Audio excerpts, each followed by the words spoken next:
Narok, familia moktine miariwe gweng ma Rahia kar chungura ma Bomet ma Ugwe to kod gweng ma Chebirir Bomet Central sedari utegi kendo jote school kalure kod ula mokwako gwenge mathoth e pachoka.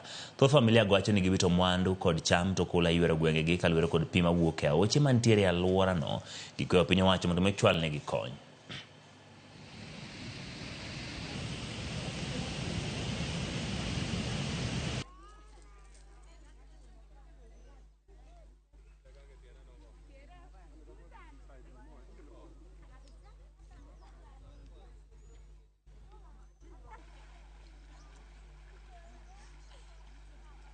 Ilifika jana maji haya wakati mto imefunja kingo zake na haya maji ikatoka na tukapata usaidizi kutoka Msalaba Mwekundu wa rescue team wakakuja kufukisha watu hapa, lakini wakati wamefukisha watu hawakupea watu chakula, hawakupea watu usaidizi wowote.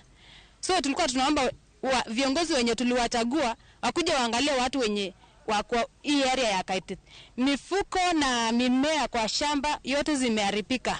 Na tunaomba usaidizi ile ya hali ya juu. President mahali yako akuja atume hata watu wake akuja angalie watu hapa hivi. Kwa sababu hao watu wanateseka sana. Daraja wakati walitengeneza daraja, hiyo daraja haikutengeneza ipasavyo.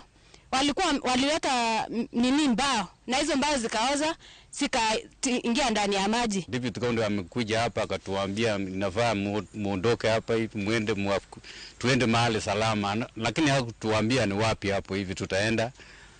Tutaenda huko, tutaenda kula nini, hata malazi sasa ninaloweka. Tunaomba sasa tuambie vizuri vile tutaweza toka hapa hivi, tutaenda wapi.